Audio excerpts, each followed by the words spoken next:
Fala, bitolados! Tudo bem com vocês? Você que estuda para concurso sabe que português é uma das matérias que normalmente caem em todas as provas, certo? E, inclusive, a gente fez uma enquete e é uma das matérias que o pessoal tem mais dificuldade, né, Gu? Sim, e a gente fez outra enquete ainda perguntando, qual o professor que pode mais ajudar você em português? E quem ganhou foi o professor Pablo Jamilk. Sim, e nós fizemos uma live incrível com ele e eu tenho certeza que se você ver essa live até o final, você vai estar muito na frente dos seus concorrentes, não é verdade, Mari? Com certeza, então aproveite. Sim, veja até o final, ela vai ficar disponível para vocês aqui no YouTube.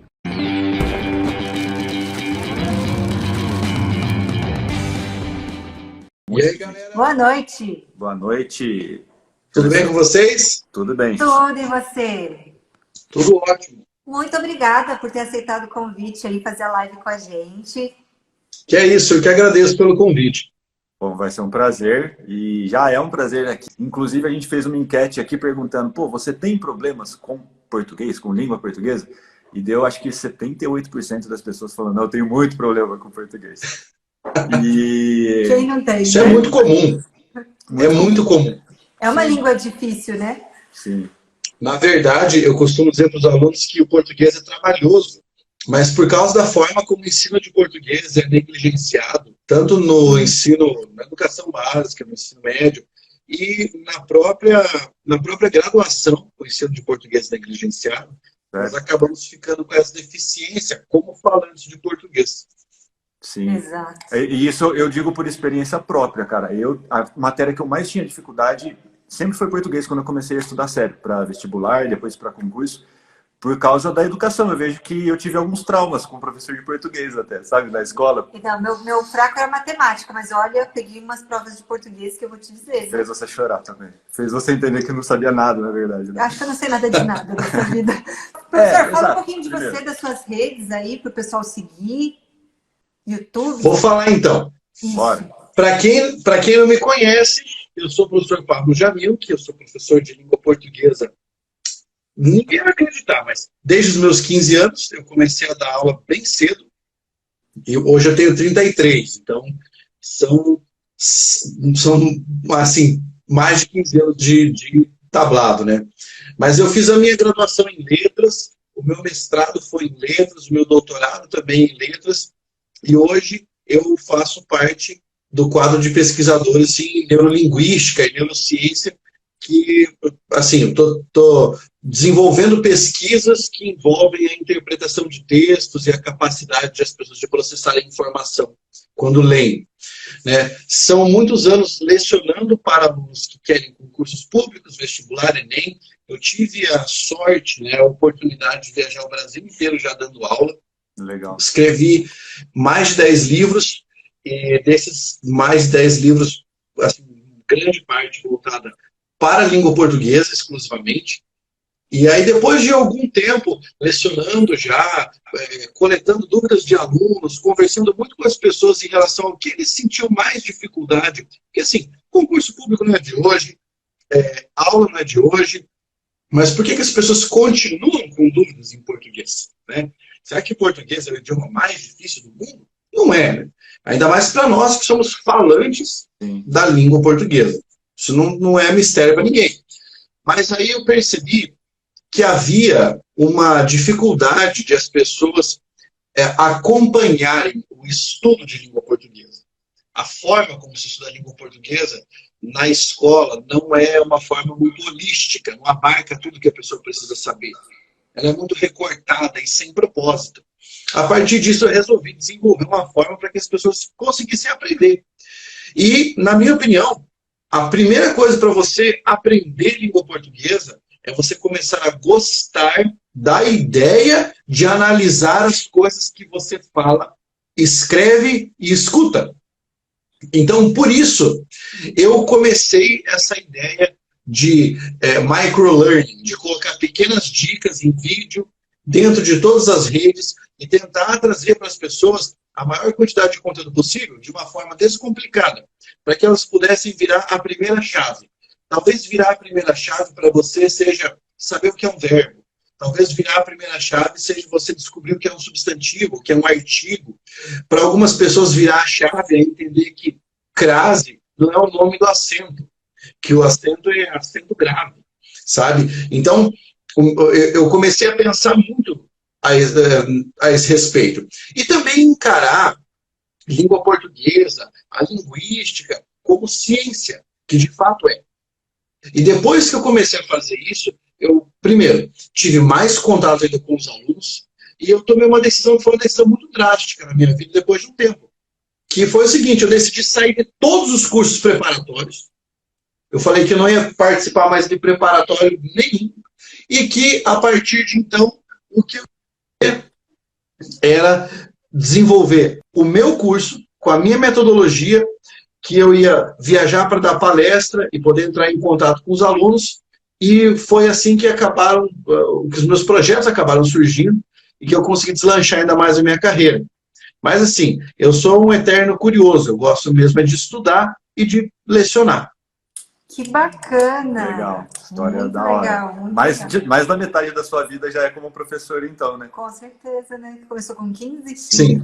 Toda essa experiência vai ajudar muito aqui os titulados. Sim, e o que você falou é essencial, é muito do que a gente fala aqui, de aprender a gostar, de aprender gostar do processo, gostar do desafio, às vezes, né? Isso que eu acho que falta. A pessoa encara sempre o estudo como um grande sofrimento e normalmente essa pessoa tende até a fracassar, tende a desistir, porque ela não aproveita o processo, sabe? Isso daí é uma das grandes, eu acho, falhas de quem começa assim, de encarar sempre o estudo como uma dor.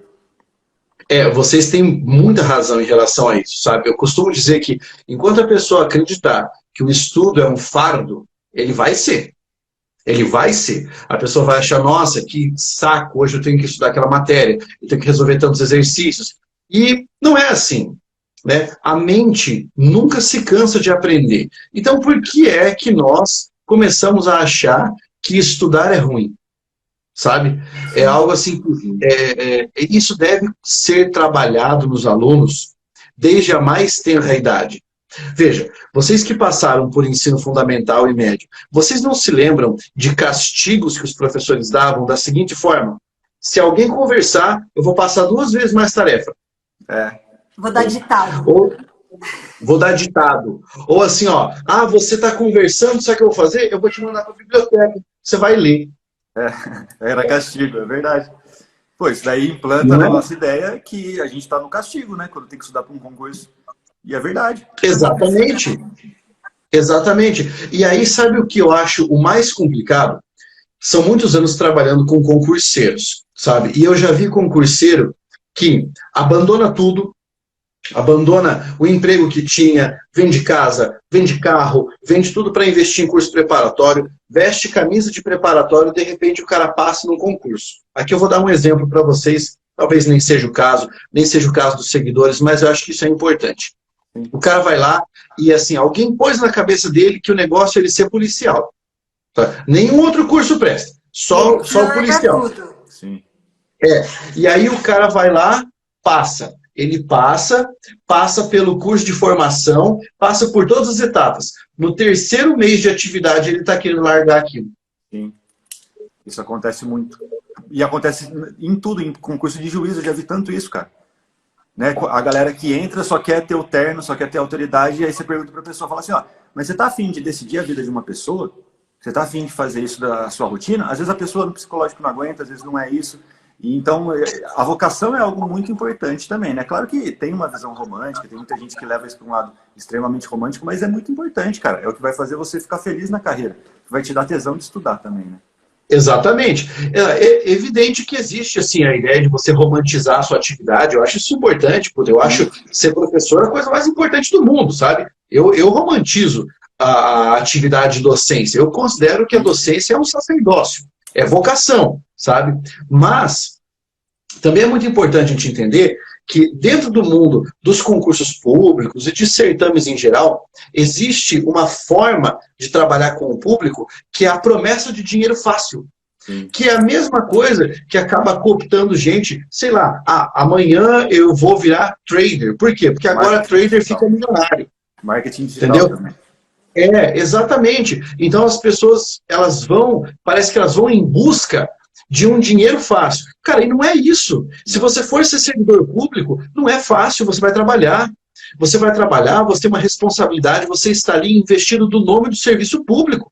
O processo você está fazendo... é fácil também, né? O processo exatamente. Exatamente, a pessoa tem que entender, por exemplo, que se ela teve um ensino de formação ruim, vai haver uma caminhada relativamente longa para ela corrigir essas etapas. Isso nem, assim, não sou eu que estou dizendo, isso aí é o Augusto Comte, o filósofo lá do positivismo já falava isso, que nós temos uma espécie de escada de conhecimentos e que se nós pularmos uma dessas etapas, nós vamos deixar uma espécie de gap, uma abertura, que se não for preenchida posteriormente, vai impedir você de conhecer algumas coisas. Sim. Então, assim, o processo do estudo tem que levar isso em consideração. O processo é importantíssimo. E o processo é você estudando, o processo é você trabalhando na sua mente as frustrações cotidianas que você tem, você fazer simulado e errar, você fazer redação e ir mal. O processo é você ir para o concurso, perder prova, Sim. não ter um bom dia de prova. Tudo isso faz parte, tudo isso o aluno tem que aprender a fazer. Sim. E aprender com o erro, né? E isso que eu acho que é uma das coisas principais também que eu vejo assim da metodologia da galera que está mais acostumada com escola tradicional, os ciclos muito longos também, né? Então a pessoa demora muito para errar. Por exemplo, tem muita gente que, por exemplo, tem um trauma de português, e eu me vejo muito nisso no começo, que eu demorava para fazer questões, porque eu não me sentia seguro para fazer questões. A gente vai falar sobre redação, tenho certeza, e pode comentar aqui se vocês concordarem comigo. Muita gente deixa de fazer redação porque acha que vai mal e tem medo de mostrar para alguém, tem medo de passar vergonha. Ou a gente tem aquela sensação assim, eu quero ver toda a matéria antes de fazer questões. Exato. Então isso na verdade é uma insegurança nossa. E quando você diminui o ciclo, quando você já erra de cara e entende que você está, às vezes, estudando com questões, aí você começa a se desenvolver, você começa a ter uma evolução mais rápida, porque você olha para sua falha, você não olha só para aquilo que você está fazendo bonitinho ali na sua vida, sabe? Exatamente. Eu acredito que isso aconteça porque existe um critério de julgamento muito forte a respeito daquilo que você sabe, daquilo que você demonstra saber. Veja que coisa curiosa. Eu sempre comparo isso em matemática e em redação. Quando você está lá e, de repente, o professor, o aluno chega para o professor de matemática e fala: professor, você pode me ajudar a conferir esse cálculo? O professor vai lá e fala: tá vendo nesse processo aqui que você somou isso, mas essa soma está errada, não é esse o resultado, é outro. Então fala: nossa, professor, obrigado, eu não tinha percebido. Mas quando acontece isso em redação, o aluno demora, inclusive, para aceitar. Ele entrega a redação para o professor fala: cidadão, esse segundo parágrafo aqui está incoerente. Essa frase que você escreveu aqui, essa frase está errada. Aí o aluno fala: não, mas não foi isso que eu quis dizer. Meu amigo, não importa o que você quis dizer, importa o que você disse.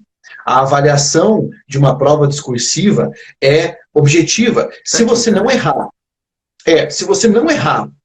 e alguém não disser para você: tá vendo aqui, isso aqui tá errado. Como é que você, em algum momento, vai evoluir no processo de escrita?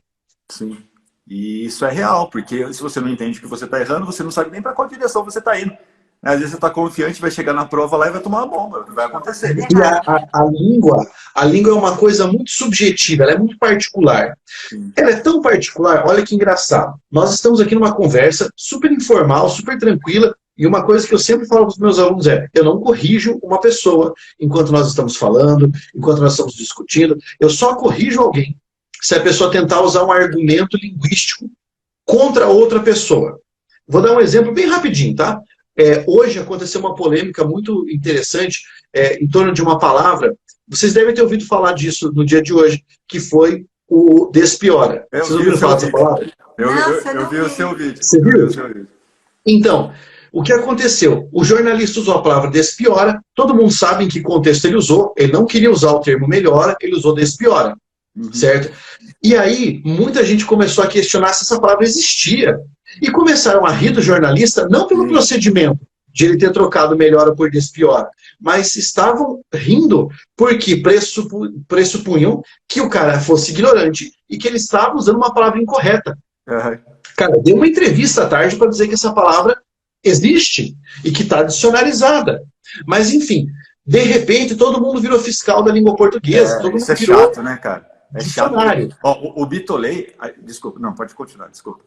Não, fica à vontade, pode falar. Porque o Bitolei, ele foi criado, né? A gente sempre teve uma linguagem muito não jurídica, muito pelo público que a gente queria alcançar, a galera que a gente queria ajudar. E a gente tem uma linguagem informal. Eu, de vez em quando, aqui solto uns nós, não sei o que e tal. Aí a galera não entende, sabe? Só que assim, eu sempre faço uma relação assim, pô, eu tô conversando aqui na rede social, é igual eu estar na praia de sunga, sabe? Quando você vai para um lugar, um ambiente formal, você vai fazer uma redação, na redação eu escrevia lá tudo bonitinho, entendeu?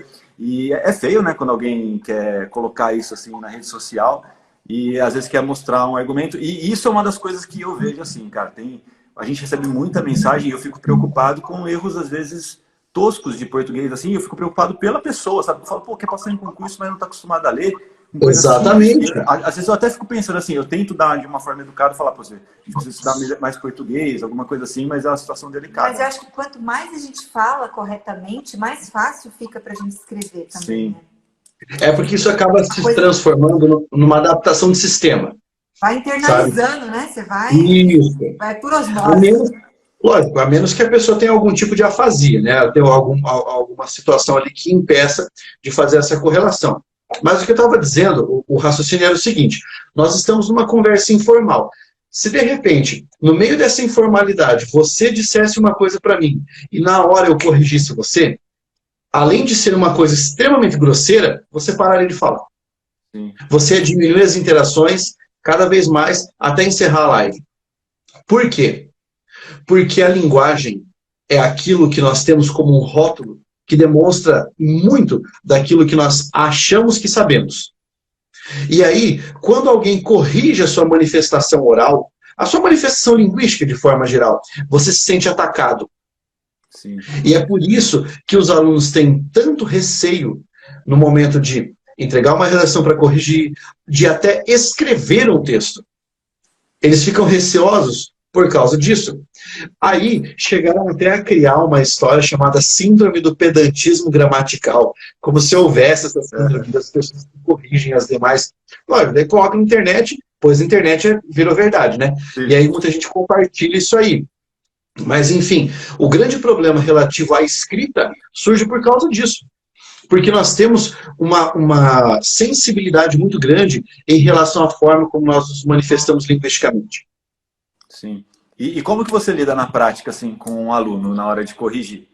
Você sabe que você tem que corrigir, mas que talvez a pessoa não esteja tão aberta. Como que você faz para sair dessa situação, assim, e fazer a pessoa se tocar do que ela tem que melhorar?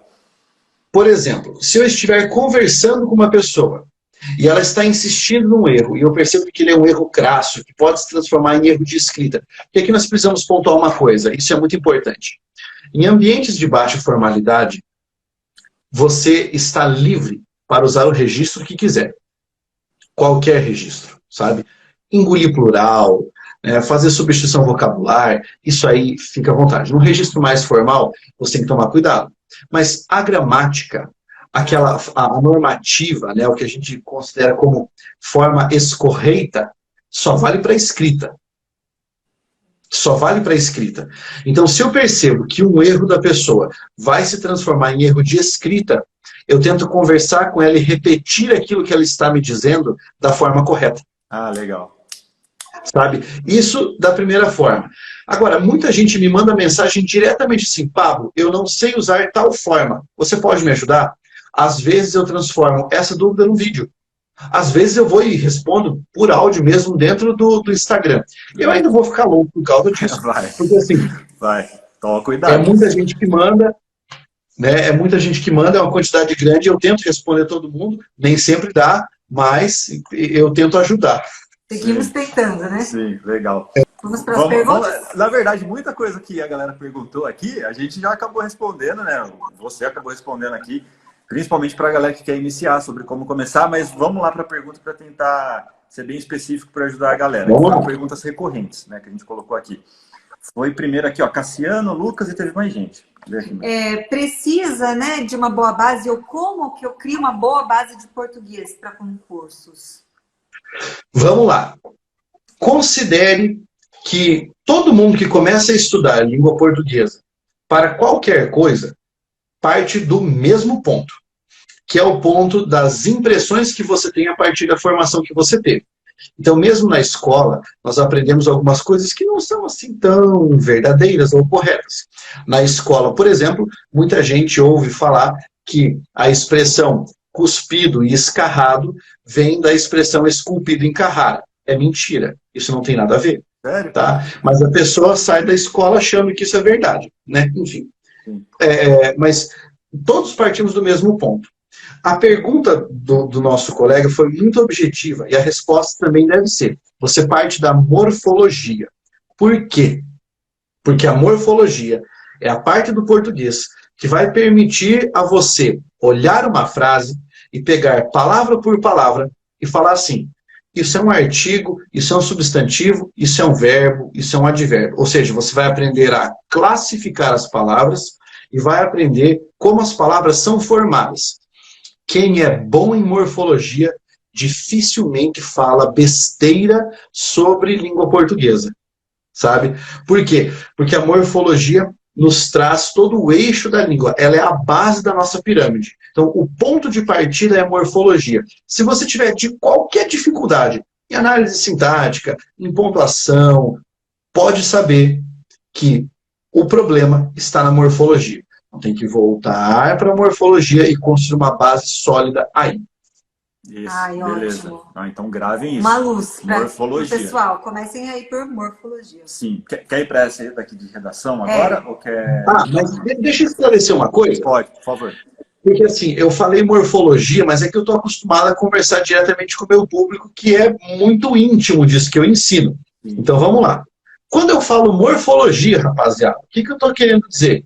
Que você tem que saber as 10 classes de palavras, o nome de cada classe e pelo menos um exemplo de cada uma.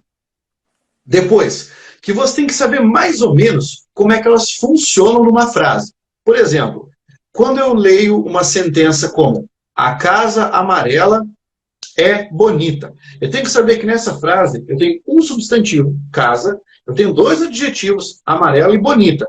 Um adjetivo indica característica, amarelo, e o outro adjetivo indica qualidade, bonito. Eu tenho que saber que ali existe um artigo, que é o a, e que eu tenho um verbo, que é o verbo ser. Então, isso é você fazer uma análise morfológica. Então, quando eu falo construa uma base em morfologia, eu quero dizer que você precisa aprender a analisar esse tipo de coisa. Beleza, perfeito. Acho que ficou claro, né? Se alguém tiver alguma dúvida sobre isso, pode mandar aqui e a gente vai conversando, beleza? Mas acho que já ficou claro para todo mundo, certo? Agora, ó, bora para a segunda. Pergunta 2, sobre redação. Pergunta do Leandro e da Regina. Tem muita dúvida sobre Professor, redação. como que eu começo uma redação, né? Como que é a estrutura, né? Algumas dicas de estrutura aí dos parágrafos de uma redação e como que eu começo uma redação. Vamos lá. Um texto, vamos considerar uma redação comum de prova de concurso público, né? Nós temos ali o texto dissertativo, que pode ser argumentativo ou expositivo, dependendo da proposta.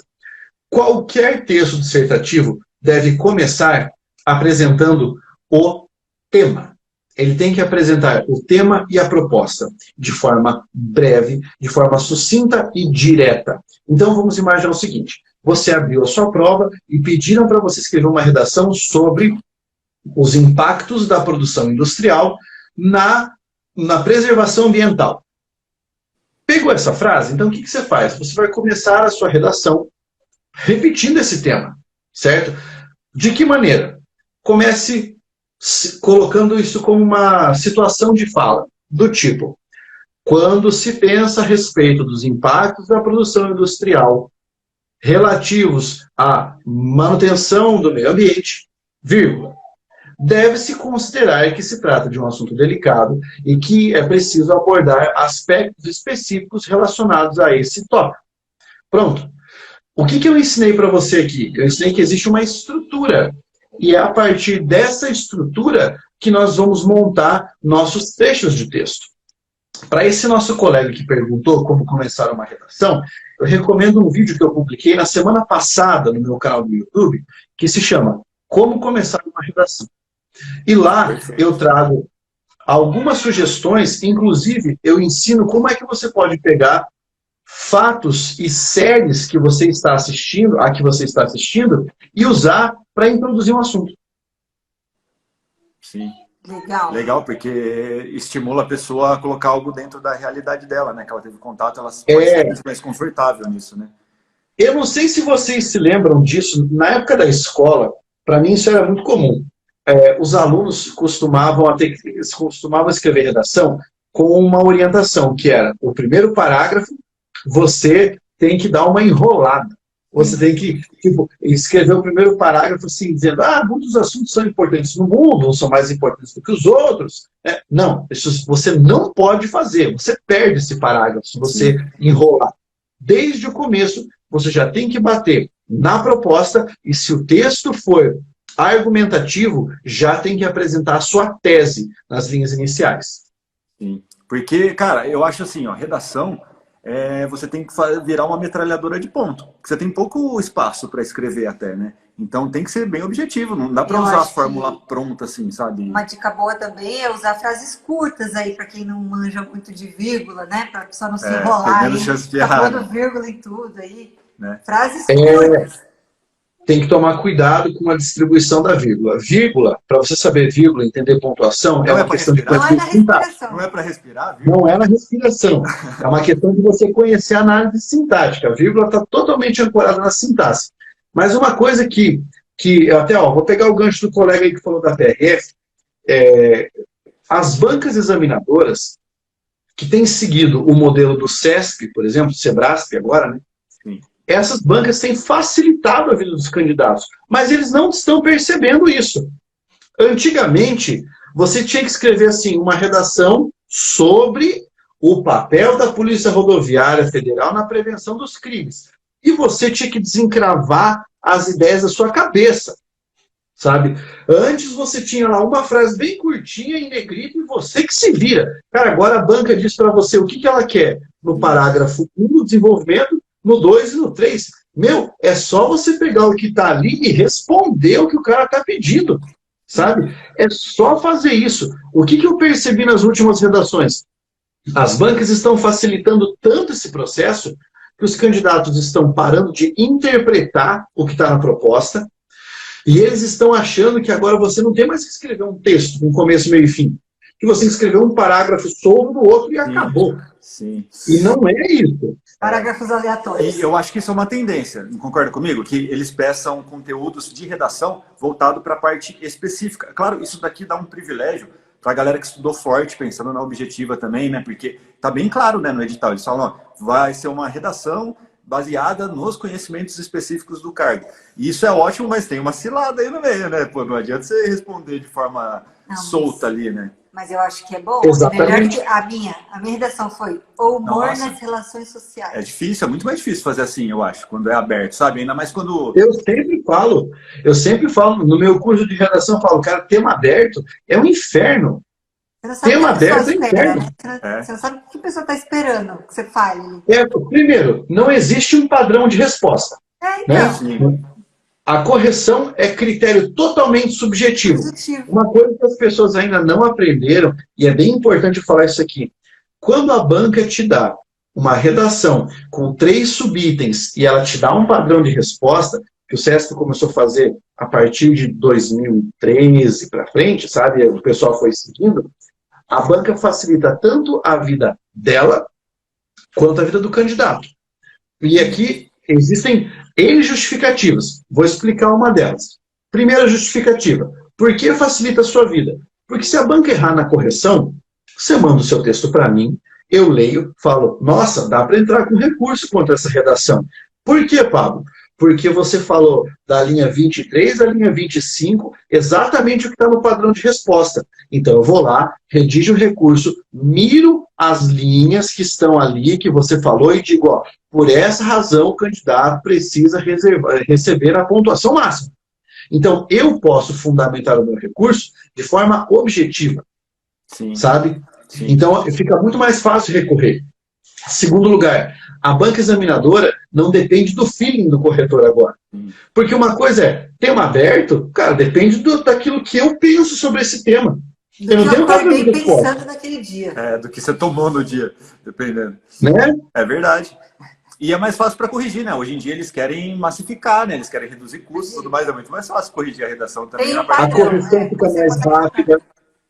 A correção fica mais rápida. Outra coisa, você seleciona o candidato que está apto a responder, vamos pensar assim, objetivamente, em relação àquilo que ele vai fazer. Sim. Então, por exemplo, eu quero selecionar um PRF que, além de ser um bom policial rodoviário federal, tenha condições de, se for necessário, aparecer numa escola para fazer um programa de conscientização dos jovens sobre acidentes de trânsito. Como é que eu vou saber se esse cara tem esse potencial? O que eu faço? Na hora de selecionar, eu peço se ele sabe escrever sobre isso. Sim. E faz sentido, né? Faz sentido até. Eu acho que para o cargo mesmo a tendência, a grande tendência é que isso aconteça. E agora, eu quero fazer uma pergunta que não está aqui, mas que eu acho que vai ajudar principalmente a galera que segue a gente aqui, por exemplo. Tem muita gente que quer fazer para tribunal, né? E eu percebo, cara, é uma das coisas que eu fazia na época que eu fazia concurso, quando eu tinha redação. Normalmente, quando não caía um tema filosófico igual o da Natasha, quando já tinha algo relacionado ao tema específico, assim, o que eu fazia? Puxava para constitucional, que era a parte que eu dominava. Então, pô, constitucional você consegue puxar ali meta-princípios, fundamentos. Não vai ter erro, né? E assim, qual que é a sua visão como profissional específico aqui de português, numa redação? A tendência, se você puxa para uma linguagem mais jurídica, mesmo que seja um cargo de nível médio com redação, você acha que isso vai ser mais bem visto pelo corretor ou não? Isso vai, na verdade, facilitar você ter um texto mais fluido. Entende? Não é que o corretor vai ler aquilo e vai pensar, nossa, esse cara tem bagagem de direito. Não. Eu vou dizer para você, o que o corretor espera do candidato quando ele pega a redação? Primeiro, legibilidade. Ele quer conseguir ler o seu texto. Então, pessoal, falando bem objetivamente, de vez em quando, vale a pena comprar um caderninho de caligrafia, tá? Eu fiz isso. Vale muito a pena. Vale muito a pena. Cara. Nossa, minha letra tá horrível.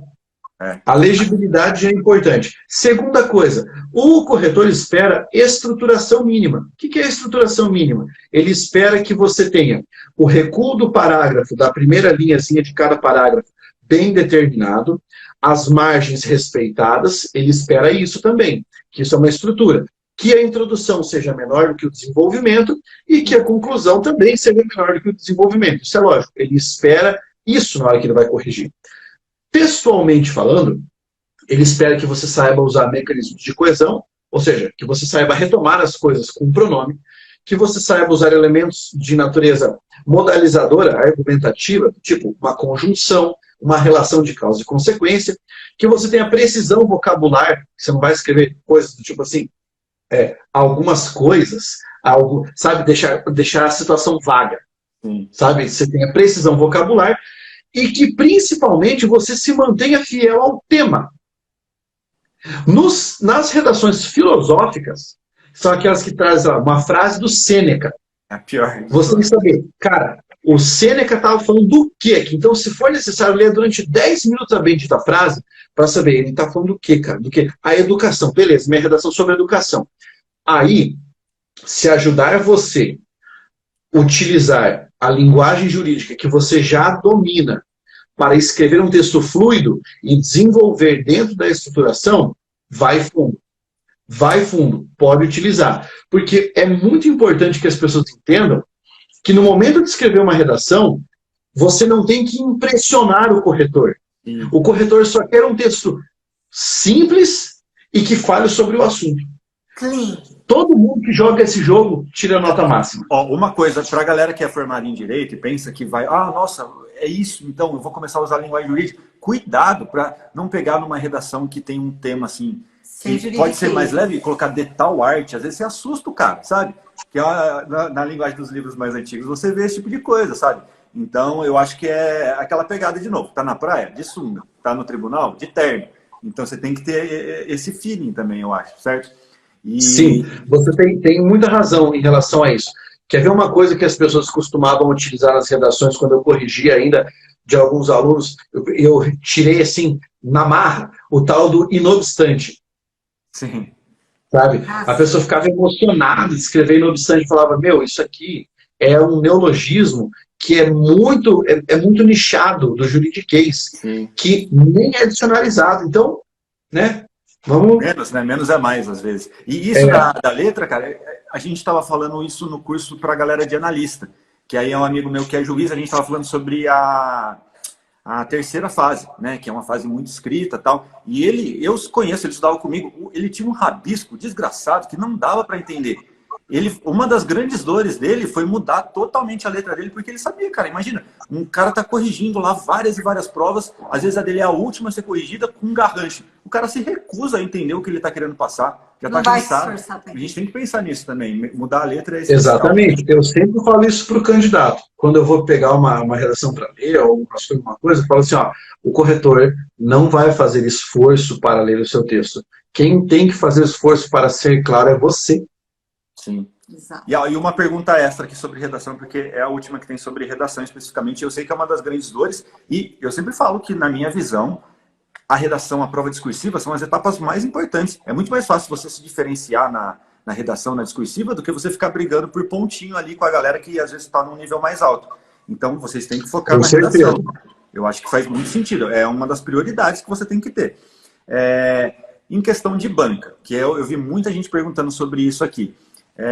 Você tem assim, você acha que a pessoa tem que fazer uma adaptação, entender muito bem qual o nível de cobrança da banca, se é que isso existe, assim, em relação às principais, CESP, FGV e FCC? Ou você acha que a adaptação simples? Vamos lá. Existem assuntos privilegiados por bancas examinadoras. Vou dar um parâmetro para vocês aqui. Concurseiro de FCC deve saber que a FCC adora falar sobre verbo. Adora falar sobre verbo. Então você tem questão sobre complementação verbal, você tem questão sobre conjugação verbal, sobre transitividade verbal, sobre transposição de voz do verbo, sabe? E sobre tempos e modos verbais. A FCC adora, eu costumo dizer que é a banca do verbo. Cobra muita questão de pontuação. É uma das poucas bancas que na mesma questão de pontuação exige conhecimento a respeito de aspas, vírgula, 2 pontos e travessão, na mesma questão. Em contrapartida, cobra pouquíssimo ou quase nenhuma ortografia. Eu me lembro de que no ano de 2014, acho que foi 2014, nunca vi de ortografia. De todas as provas não houve sequer uma questão de ortografia. Mas havia ortografia em todos os editais. Sim. Sabe? Análise sintática. A banca FCC cobra de uma forma relativamente mais complexa do que bancas como a VUNESP. Sabe? Normalmente é um pouco mais leve. Mas tem mudado também. Bem mais leve, na verdade. A sintaxe da VUNESP é bem mais leve. Sim. As questões de concordância da FCC possuem 3 padrões. Dos 3 padrões, apenas um padrão é difícil, que é o padrão que pede para que o candidato marque a frase em que vai haver a flexão da sentença para o plural, para concordar com o elemento destacado. Então, a questão dá muito trabalho para ser interpretada. Uhum. Aí você vai falar, mas e as regras? As regras são as mesmas, sabe? Interpretação de textos da FCC, na minha opinião, é muito mais aprofundada do que do CESP. Sim. E aí que eu acho que a galera se lasca e tem muita gente que tem muito mais medo da FCC do que da CESP. Mas sabe por quê? Quem é concurseiro da FCC sabe. Que tipo de texto aparece na prova da FCC? Texto de antropologia, texto de sociólogo, filosofia, entendeu? E daí dá trabalho interpretar esse tipo de texto. É só você fazer uma comparação simples. Pega uma prova da FCC e pega uma prova do CESP, ou da Sesgran Rio, ou da... Vamos pegar uma outra banca aqui que eu poderia mencionar. Ou da FCC, ou da VUNESP. Tá? De todas essas bancas aí. Pegue e veja qual banca apresenta textos mais difíceis, de mais difícil compreensão. Disparadamente a FCC. O CESP apresenta alguma coisa de difícil compreensão em raríssimas ocasiões. Sabe em que prova aparece texto difícil de interpretar no CESP? No Instituto Rio Branco. A prova de diplomata. Sim, porque é outra pegada também, né? Até o tipo de questão é diferente. Sim. Sabe? Então, assim, é bem distinto aí. Vamos falar de outra banca agora, que o pessoal está mencionando demais. FGV. FGV apresenta mais textos, porém textos curtos. Qual é a grande dificuldade que os candidatos encontram na hora de responder questão da banca FGV? Quando tem que responder alguma coisa sobre sintaxe, na FGV, saber diferenciar complemento nominal de adjunto adnominal, saber o que é um adjetivo de restrição, por exemplo, um adjetivo de extensão. Isso aí é o que costuma derrubar os candidatos. Mas a interpretação não é assim tão pesada quanto da FCC, por exemplo. Tem essas particularidades, né? Mas o conteúdo é o mesmo, então, né? Essa é a chave, eu acho, né? O conteúdo é o mesmo. Isso, o conteúdo é o mesmo. Você quer que eu diga assim, o que o candidato tem que fazer, olhando para a banca dele? Ele tem que fazer o seguinte, ele vai pensar, eu vou prestar um concurso da banca IADES, por exemplo. Então, você vai pegar 10 provas dessa banca e vai resolver. Porque aí você vai ter o perfil da banca examinadora. Hoje, lá na minha empresa, o que eu faço? Eu tenho vários cursos de língua portuguesa, né, que eu gravei, de diferentes níveis. Mas o que eu faço? Quando surge um concurso novo, eu gravo 10 provas daquela banca. Por quê? Porque o candidato que quiser estudar por meio de questões, ele vai mergulhar na banca. E eu posso dar um parâmetro para vocês. Eu estou gravando agora questões de 2 bancas. Tá? IDECAN, que o Gabriel acabou de citar, IDECAN e IADES. A banca IADES, em relação à banca IDECAN, é uma banca de melhor avaliação, porque não tem tantas questões mal formuladas assim. Mas, em geral, as 2 questões apresentam relativo nível de dificuldade semelhante. Qual é a grande diferença? A banca IADES traz formatos distintos de uma prova para outra. Então, eu peguei uma prova para corrigir, que havia 10 questões, cada questão com 5 subitens para você escrever certo e errado. Então, na verdade, a prova de português tinha 50 questões. É pesado. Gigantesca, né? Aí você pega a outra prova, a prova de outro concurso, 6 questões de português, múltipla escolha. Sabe? Então, essa questão de perfil. Já a banca IDECAN, eu estava na 5ª prova das 10 que eu estou corrigindo. Cara, sem brincadeira, cada prova tem pelo menos uma questão de anulação. Nossa, questão mal formulada. 2 respostas, sem resposta, sabe? A análise sintática deles, na IDECAN, quem perguntou? Toda prova do IDECAN é análise sintática. Pelo menos 2 questões. Mas, às vezes, a análise sintática deles é pífia. Sim. E isso é uma das coisas legais, assim, né? Quando a gente faz planejamento para concurso, eu sempre falo para a galera, quero até perguntar se essa é a sua visão, que a banca realmente ela tem uma influência muito grande na prova, isso é certo. Só que na minha visão, principalmente na parte específica, é claro, quem manda mesmo no perfil da prova é o órgão, né? E eu sempre dou alguns exemplos. Por exemplo, o INSS já mudou da FCC para CESP, né, antigamente, e o perfil das objetivas da parte específica foi o mesmo. Sabe, não teve uma mudança. Todo mundo fala, a CESP é doutrinária. Não, foi totalmente lei seca. Mas eu acho que na parte das gerais, na parte geral, aí sim eu acho que a banca domina totalmente. O órgão nem quer saber o que vai acontecer. Por isso que a gente sempre fala, você tem que se alinhar com a prova, com a banca, sabe? Abre o leque, faz todas de nível médio, por exemplo, da banca, porque você vai entender a banca. E você tem razão em relação a isso. Porque, assim, o que você vai fazer na prova? Você não vai para o concurso para você dar aula para a banca. Você vai lá para responder questão. Então você tem que saber o que é que você vai fazer com o padrão de questão, com o tipo de questão que você já tem. Sabe? Eu fico vendo, cara, de vez em quando as pessoas tentando lutar com algumas questões, dando cada justificativa ridícula para tentar anular uma questão cuja resposta ali é muito evidente. Aí, sabe, às vezes eu vejo o professor fazendo isso, eu fico com vontade de falar, cara, quanto tempo faz que você lida com essa banca aí para estar passando essa vergonha, meu? Sabe que não vai anular, sabe que não vai mudar o gabarito. Então, na parte básica, você precisa mergulhar nas questões. Uma coisa legal até, né? A gente fez um meme uma vez sobre isso, que a Natasha, por exemplo, na reta final, quando ela foi para o TRT, você fez quantas questões? 5.000 questões.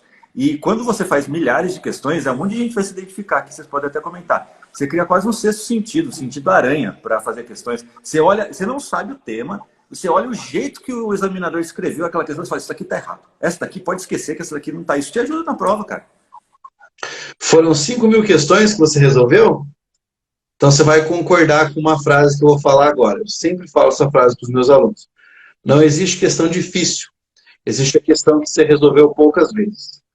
Nossa, a gente tem um que fala disso, né? Não existe matéria difícil, existe matéria pouco repetida. Né? Muita gente tem trauma de matemática, principalmente, e redação.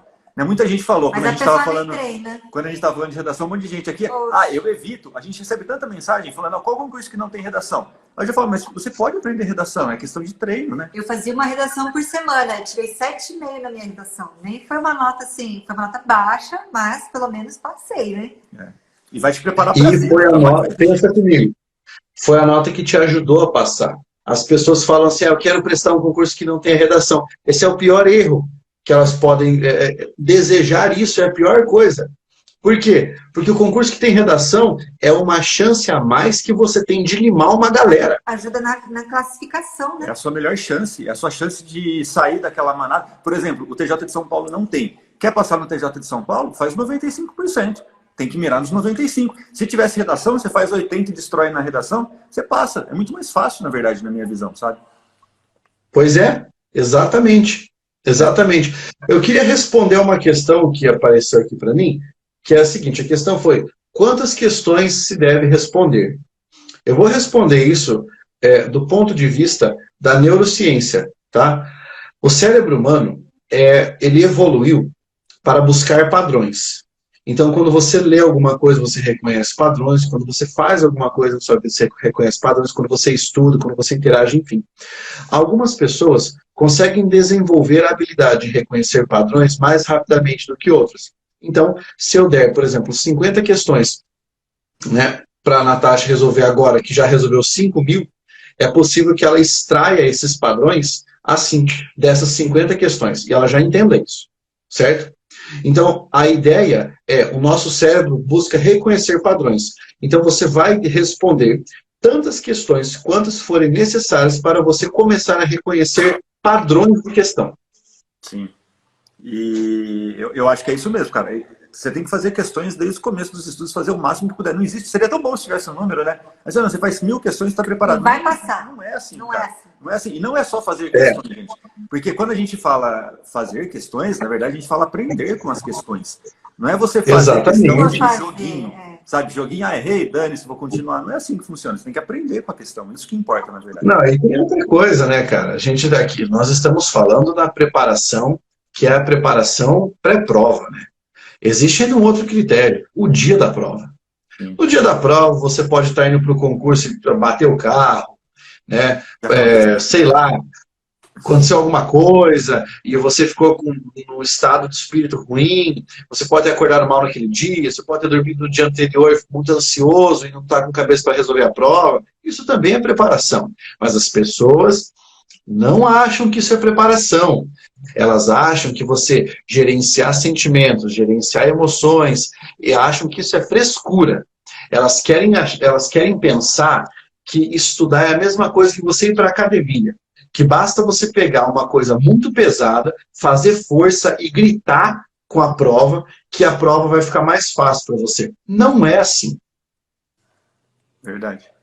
E por isso que a gente fala sempre sobre ter experiência de prova também, que é algo legal. Tem um monte de gente que só quer um concurso. Pra você lidar emocionalmente mais fácil com isso, assim, sabe? Imagina, cara, tipo, só quero fazer o TRT-15, vai acontecer daqui a 4 anos. Imagina o seu nível de tensão se você ficar 4 anos estudando para um concurso. E, na verdade, provavelmente você vai procrastinar bastante nesse começo, principalmente por causa disso. A gente recomenda que você faça outros. Mas é interessantíssimo que você faça outras provas para você não ter um ataque no dia da prova, por exemplo, que você encare aquilo como um dia normal, né? A gente repete padrões mesmo, inclusive o padrão que você tem na prova. Né? O cara tem que ir para a prova como se fosse mais uma. Mais uma. Né? Ele tem que pensar, essa é mais uma prova que eu vou resolver. Não é a prova da minha vida. Quanto mais o cara pensar que a prova é a prova da vida dele, ele pode acabar morrendo na hora de resolver a prova. Sim. Conheço tanta gente que já travou assim, cara, e não é saudável, sabe? Eu recomendo que você pelo menos simule, né? Que você teste com algumas outras provas. Ó, uma outra pergunta aqui do Alex. Estudar por questões ou de forma tradicional? Dá para estudar só por questões, por exemplo? O que você acha? Só por questões, não. Veja, o que eu recomendo é assim. Você pegar o seu tempo de estudos e dividir em 3 e separar da seguinte maneira: 30% do seu tempo você dedica para aprender a teoria associada àquele assunto. 40% desse tempo você dedica para aprender, para resolver exercícios, que é colocar essa teoria na prática. E os outros 30% você vai usar para praticar leitura de fontes bibliográficas diferentes. Aqui eu estou focalizando muito em língua portuguesa. Mas a gente poderia trabalhar, por exemplo, com 60-40 se fosse uma matéria específica. Né? Por quê? Porque sem a teoria você não entende o porquê da resposta. Sabe? Eu posso resolver 450 questões de crase, mas se eu não souber de onde vem aquele fenômeno, né, se eu não entender um pouquinho de regência, o que é um artigo, o que é uma preposição, cara, não adianta. Não vai rolar, porque o padrão que a nossa mente vai reconhecer aí é o tipo de questão e o conhecimento de background que está por trás dessa questão. Então, o que eu preciso entender é, eu preciso da teoria para dar base e dar certeza à minha resposta. Agora, quando eu estudo por questões, qual é a melhor coisa a fazer? Eu posso fazer um simulado aqui, acolá, posso montar caderno de questões e ir respondendo, mas a coisa que eu acho mais inteligente é você pegar um caderno gigantesco de questões e, em vez de você tentar responder para saber se você iria acertar, você colocar o gabarito ali e começar a justificar cada questão. Legal. Por que está certo A, por que está errado a B, por que está errado a D? Justificar. Porque quando você justifica, você se obriga a puxar a teoria para a questão. Legal. Isso é a engenharia reversa. É, isso que eu ia falar, porque isso foi a minha virada de chave quando eu comecei a estudar no começo para vestibular e mudei para concurso, que até tem a ver com a próxima pergunta. E vou contar o que eu fiz para você até me julgar aqui e me indicar talvez um caminho mais legal para a galera contextualizar. Eu tinha muito trauma em português, como eu contei para você aqui, né? Muito trauma mesmo, era a matéria que eu mais evitava no ensino médio. Quando eu pensei em fazer vestibular, pensei já na frente em concurso, falei, putz, é o que mais pesado, preciso me virar. Aí eu comecei a estudar só por questões. Só que eu não estudava só, não fazia questão e ia embora. Eu comecei, e o que me salvou, na verdade, foi quando começou a ter site mostrando ali aquela indexação do tema da questão, sabe? Porque é aquilo que a gente falava, eu queria me alinhar muito à banca. Então eu usava a lei de Pareto. A lei de Pareto é aquela lei 80-20. Tem alguns tópicos que vão cair muito na prova. Então eu focava muito nas questões e fazia questões de forma aleatória, fazia provas inteiras assim. Então eu focava muito mais naquelas questões que caíam muito mais. E aí eu via a minha dificuldade e tentava dominar com a teoria naqueles temas e fazia exatamente isso, né, Maria? De justificar, transformar cada alternativa errada em certa, sabe? Tentar marcar, rasgar o papel mesmo assim. O que você acha desse sistema assim? Porque eu percebi que eu tive resultado muito mais rápido assim, sabe? Esse é o caminho mais lógico. Essa é a forma mais inteligente de você estudar para uma prova. Porque aí você pode fazer isso. Veja, eu estou estudando para uma prova. Eu vou partir do quê? Da avaliação. E por meio da avaliação eu vou entender o que é que eu tenho que fortalecer como teoria. É exatamente o que nós fazemos na ciência. Você pega o problema e a partir do problema você vai tentar desmontá-lo para compreender como é que ele funciona. Então, eu acho que essa é a maneira mais inteligente para qualquer pessoa que precisa responder a uma prova, estudar. Você entende o que é cobrado, vai buscar a teoria e vai aprender, então, a justificar as questões. Eu aposto que depois da 10ª prova que você estava resolvendo dessa maneira, você já começou a fazer no automático. Sim. Tipo, o cara falou assim, em relação a reescrita da sentença se mantém a correção gramatical e o sentido. Quando você lê a correção gramatical, você já bateu o olho. Concordância, crase, regência, pontuação. Sim. Sabe? Você já vai pegando esses padrões. Você fica muito rápido, né? Porque você vira uma máquina de fazer questões. Você se adapta muito fácil. Eu acho que é o jeito mais simples e prático.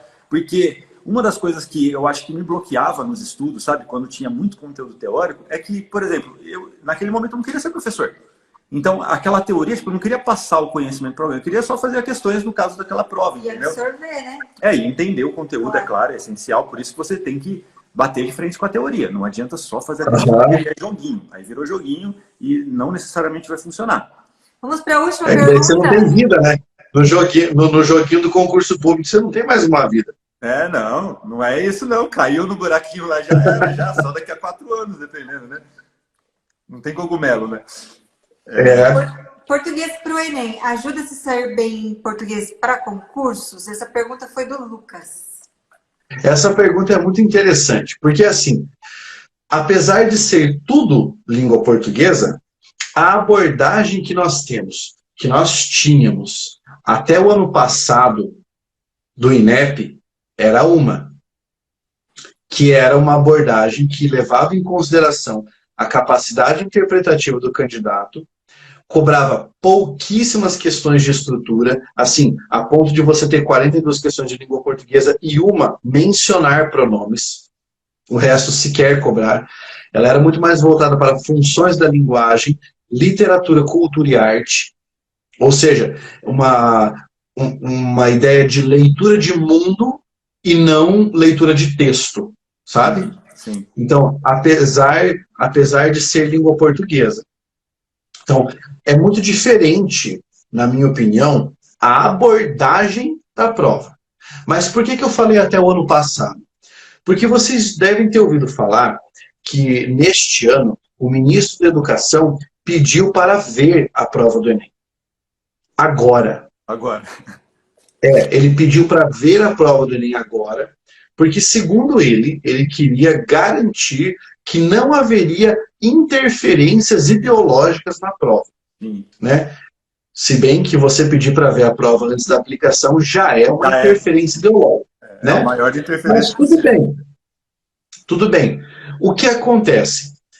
Se mantiver essa tendência, é possível que em um futuro não muito distante, ou nós, isso é o mais grave, a primeira coisa que eu vou falar, ou nós não tenhamos mais um Enem, do tipo assim, acaba o Exame Nacional do Ensino Médio como porta de entrada para vestibulares, e aí as universidades tenham que voltar ao vestibular tradicional, né, cada uma fazendo seu vestibular, ou pode ser que a parte relativa à língua portuguesa acabe se transformando numa avaliação meramente instrumental. Ou seja, um texto, pouquíssima interpretação de textos ali e questões mais maquinais. Sobre separação silábica, sobre esse tipo de coisa, sabe? Igual então, era antigamente, na nossa época era mais ou menos, era bem mais simples, era um outro perfil. Nossa, como era antigamente, me chamou de dinossauro agora. Antigamente, a gente começou a namorar na prova do Enem, você lembra? Tá vendo como tem estudo na vida? O primeiro dia de namoro a gente foi fazer o quê? Prova. Enem, não é neném, calma. Quase neném, quase neném. Enem. Mas olha, na minha época também foi nesse formato. E eu acredito que o Enem acabe podendo sofrer essa interferência. Isso vai depender de uma série de fatores, né? Nós já vimos que houve mudança no INEP, houve mudança no Ministério da Educação, e isso tudo acaba gerando uma resposta da sociedade, o que é muito complicado nesse momento que tudo vira polarização. Tudo vira polarização, né? E aí todo mundo tem uma opinião para dar a respeito desses assuntos. Mas assim, se o aluno pergunta, Pablo, como é que eu estudo para o Enem? Você pode usar a mesma estratégia de estudar por questões. A mesma. Só que o caso é, a formulação das questões do Enem exige muito mais atenção do candidato. Muito mais atenção. Porque 90% da questão é só percepção, interpretação, exige um nível de leitura muito mais aprofundado. A mais parecida, então, pensando em concurso, seria a FCC, como banca. Seria mais... Assim. E uma pergunta relacionada aqui, ó, de algo que eu sempre falo para a galera. Qual que é a maior competência que você acha que uma pessoa pode ter para conseguir aprovação assim, em um concurso? Ler. E interpretação. A maior... exatamente. É porque a competência da leitura desenvolve a interpretação de texto, sabe? Sim. Então, na minha opinião, a coisa que a pessoa deve fazer para ter um resultado bom é ler a maior quantidade de textos que puder para melhorar a sua capacidade interpretativa. Sim. E a gente sempre fala isso, porque, cara, interpretação é importante, vai cair muito na sua prova, você vai resolver questões com interpretação, inclusive questões da parte específica, vai ter um enunciado que vai exigir interpretação, e se você tiver interpretação de texto com qualidade, com velocidade, você aprende muito mais rápido todos os outros conteúdos também, né? Eu acho que essa que é a chave. Olha só, vou dar um exemplo sobre como a interpretação de textos é importante para um candidato. Certa vez houve uma prova do Enem, cuja proposta de redação era: o candidato deveria falar sobre o problema da migração para o Brasil no século XXI. Certo? Problema da imigração para o Brasil no século XXI. O que as pessoas começaram a escrever na redação? elas começaram a escrever, sobre brasileiros que tentam a vida fora do Brasil. Sim. Ou seja, gente que sai do Brasil para ir para os Estados Unidos. Uhum. Já está errado. Sim. Porque a proposta dizia imigração para o Brasil. Sim. Ou seja, é gente que está vindo para o Brasil, não gente que está saindo do Brasil. Sim.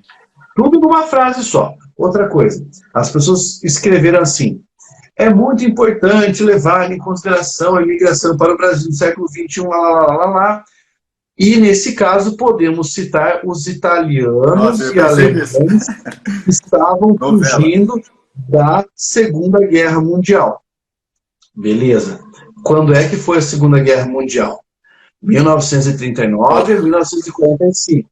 Sim. Portanto, 1900, século XX. Sim. Eles pediram no século XXI.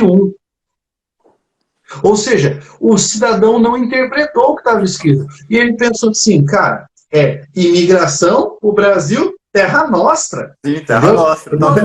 Eu ia falar Cosa Nostra. Cosa Nostra é a máfia, não é terra nostra. E aí, cara, não faz sentido nenhum. Então o cara tinha que falar o quê? Ele tinha que falar, por exemplo, sobre os venezuelanos, sobre os haitianos, né? Sobre as pessoas que, bolivianos, peruanos, as pessoas que vêm para o Brasil. E aí falar sobre todas as situações, né? Que o governo tem que absorver essas pessoas, tem que oferecer política social nesse caso. E as pessoas, assim, mas não era uma pessoa despreparada, era o aluno que estava estudando, cara. O cara estava ensinando. Sabe o que pode ser também? Falta de cancha, falta de calo de prova. Né? Às vezes a pessoa.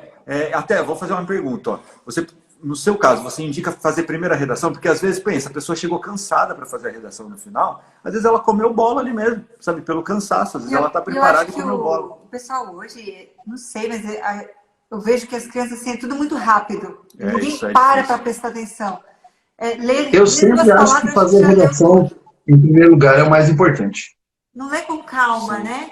Você fazia a redação primeiro? Não, primeiro não, mas eu prestava bastante atenção, sabe? Eu fazia com calma, fazia lápis, depois passava a caneta. Para provas longas, eu fazia a primeira redação. Quando a prova assim, era um pouquinho mais curta, eu fazia a primeira parte específica, eu variava um pouco. Mas eu sempre acho legal fazer a redação por primeiro, porque assim, eu parto do seguinte pressuposto. Se você deixar de responder a 3 questões, você ainda pode passar. Sim. Mas se você não fizer a redação, não passa.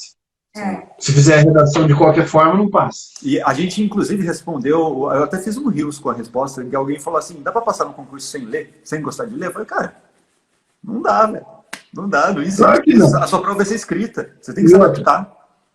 Não exige. O cidadão que fala, eu não gosto de ler, essa frase ela é natimorta. Ela morreu na hora que o cara falou. Porque para ele ter escrito isso para você, ele está lendo.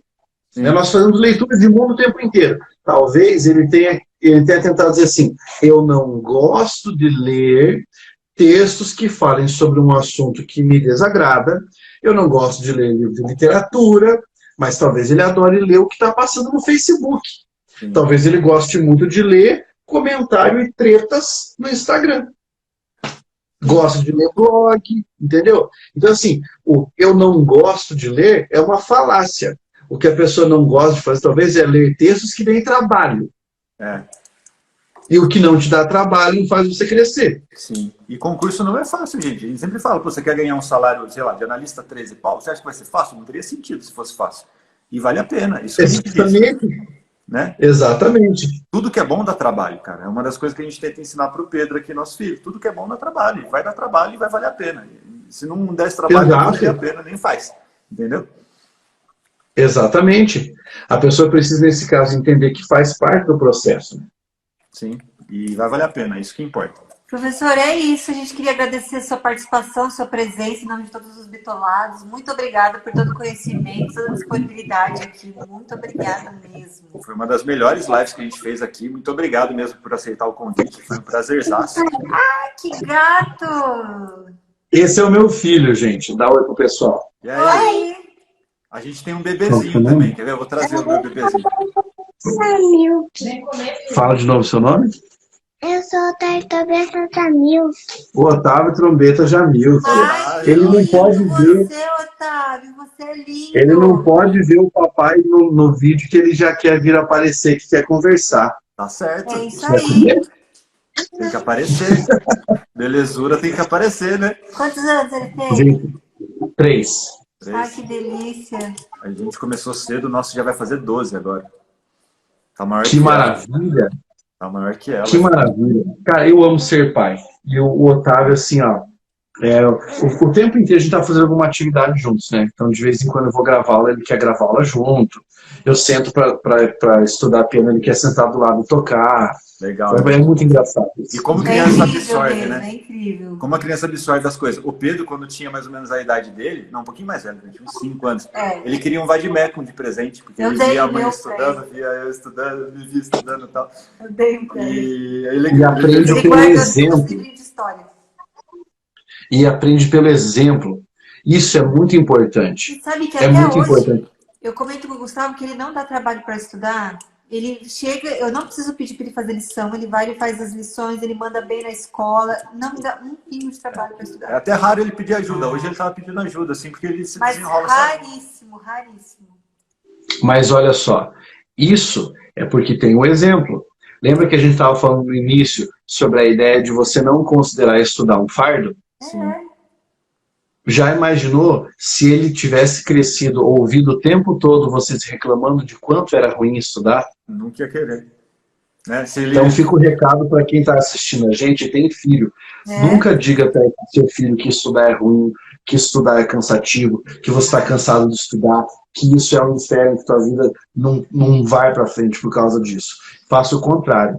Porque se ele internaliza isso, ele nunca vai ter dificuldade com esse O exemplo é a melhor forma de ensinar mesmo. Olha, é a única forma. Eu acho que é a única forma, no final das contas, sabe? Para a vida inteira mesmo assim, é com exemplo. Né? O resto é... efetiva, né? O resto se eu soubesse que ia ser tão bom, eu tinha começado antes. Mas, cara, ó, brigadão mesmo de coração, foi um prazer. Espero que a gente faça até mais. Se topar aí, depois a gente faz uma no YouTube também. Com certeza, com certeza. Para mim vai ser um prazer poder contribuir com a galera. Gente, muito obrigado pela oportunidade. Tudo de bom para vocês. Valeu. Igualmente, boa noite para você e para sua família. Recadinho final, gente. Ó, todo mundo que está aqui, cara, se quiser, aproveita, dá para compartilhar ainda. Deixa a curtida. E, claro, se você segue aqui o Bitolei, não segue o professor Pablo Jamilk, siga, porque tá aqui. Eu vou fazer depois... siga ou siga? Ah, meu Deus. Se você quiser colocar o complemento, siga-o. Se não, pode deixar só um verbo interativo. Para quem tá assistindo e não faz parte da minha base, nesta semana o meu curso de língua portuguesa, o Método Jamilk, está com a matrícula aberta. Para quem tiver interesse, tem um link lá na minha bio, vocês podem conhecer o link por lá, ou é só entrar no meu site www.pablojamilk.com.br. Beleza, a gente vai fazer um stories aqui colocando o seu clicável. Instagram clicável, é só clicar lá, já vai direto. Beleza, pessoal? Show de bola. Valeu, gente. Um abraço. Tchau, gente. Tudo de bom. Especialmente para você, professor. Tamo junto. Valeu, tchau. Valeu.